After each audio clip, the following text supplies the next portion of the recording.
So today we're going to tackle about trigonometric substitution.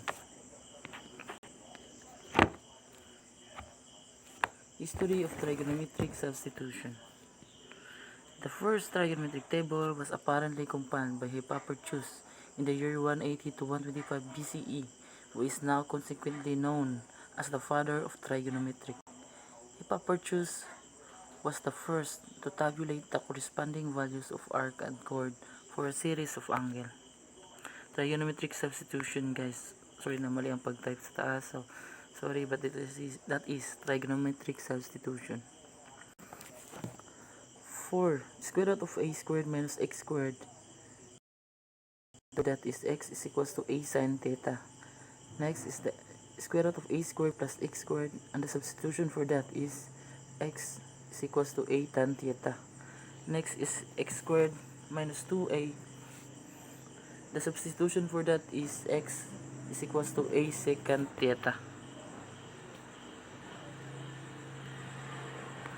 And here example. The integration of square root of 4 minus x squared over x squared dx. So this example has a form of a squared minus x squared, which is equivalent to a is equals to a sine x is equals to a sine theta. So ang ipangita man diri, di ba, a sine theta substitution. So ang ipangita is a lang, and the given is a squared man, so we need to square root first, which is 4. Square root of 4 is a is equals to 2. Next is x is substitute the 2 to the a, so that's become 2 sine theta. The derivative of 2 sine theta is 2 cos theta d theta, which is we can substitute that for the dx. So substitute na nato. So this is equals to integration of square root of 4 minus substitute the value of x squared. Substitute the value of x, which is 2 sine theta. So 2 sine theta squared over substitute the value of x, which is 2 sine theta squared. Substitute the value of dx, which is 2 cos theta d theta. Next is this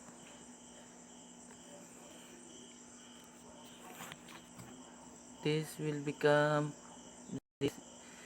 this squared will become simplify, or which is we can square that, so that will become 4 minus 4 sine squared over 4 sine theta squared, and copy the 2 cos d theta d theta. Next is in the form 4 minus 4 sine theta squared, we can simplify that, or we can we can transfer for, we can make factor, or and that form will become square root of 4, the quantity of 1 minus sine theta squared over 2 sine theta squared.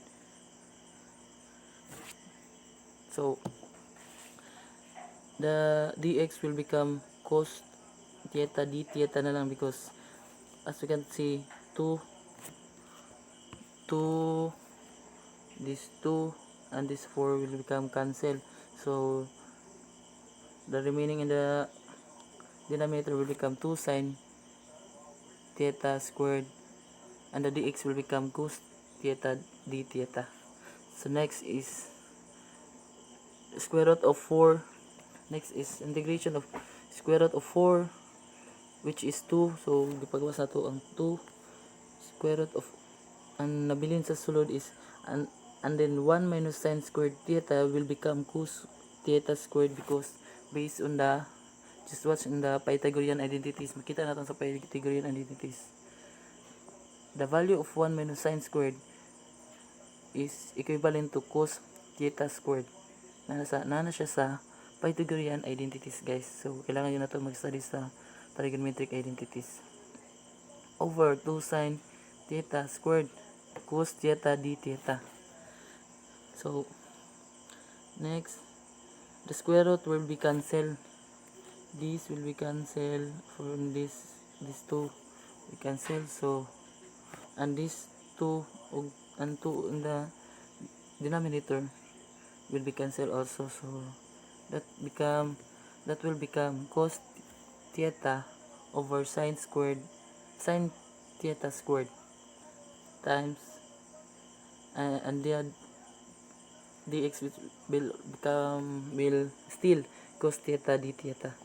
So the result will become the integration of cos theta squared over sin theta squared d theta because cos theta times cos theta, that will become cos theta squared. So next slide, guys. So cos theta squared, that will become 1 minus sin theta squared. Again, guys, nasa sa Pythagorean identities over sin theta squared d theta. That is equal. So in this form, we can split that into 2 fractions. So that will become 1 over sin theta squared minus sin squared theta over sin squared theta. So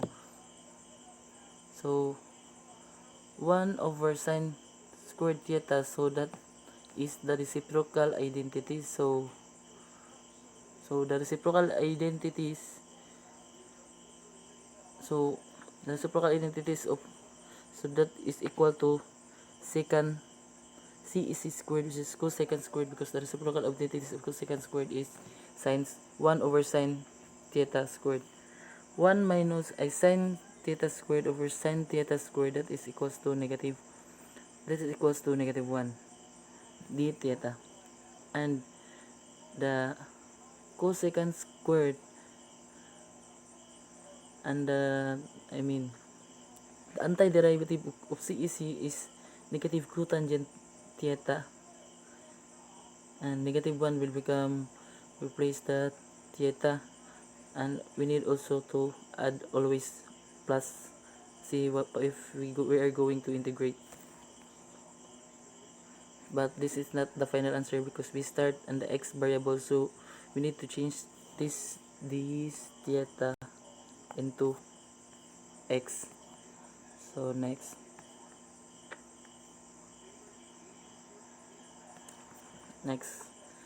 so as we all remember before, x is equals to 2 sin theta. So we need to familiar the SOHCAHTOA, which is SOHCAHTOA is sine is opposite over hypotenuse. So sin theta will become x over 2. So here guys.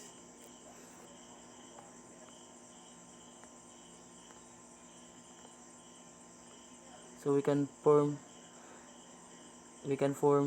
triangle, right? Triangle. So here the opposite is x because of the sin theta is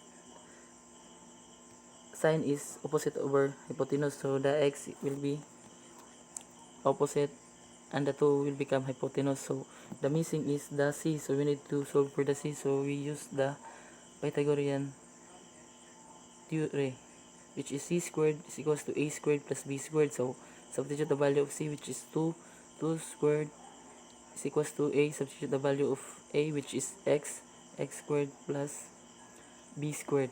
So 2 squared is equals to 4 minus x squared, because we transfer the x squared going to the left side because we are going to find the value of b. So the value of b will become square root of b, square root of 4, square root of 4 minus x squared. So guys, dili na ni siya squared diri guys, that is only b. Okay, so that was the value of b. Next is TOA. tangent is equals to opposite over adjacent. So opposite over adjacent, which is x over 4 minus x squared, and the reciprocal identities of tangent will become 1 over tangent theta. So 1 over tangent theta. So we have now the value of cotangent, di ba? The answer here is cotangent. So the value of cotangent, which is 4, opposite of this tangent, because we're going to find, because the reciprocal identities of tangent is the cotangent, which is 1 over tan theta. So we need to change this numerator and denominator of the tangent. So that will become 4 minus x squared over x. So we put the negative sign because the cotangent is have also a negative sign. Next is we're going to find the value of theta here, this value. I mean this value. I mean the value of this the value of this theta. And the value of theta, so we put arc sine theta because there is no any angle, or there is any no value of the theta in the given, so we need to put the arc sine theta. So arc sine theta, so the quantity of x over 2 is equals to sine theta. So the final answer will be theta is equals to arc sine times x over 2. So we need to add brush. So we need to add plus c. So this is the final answer.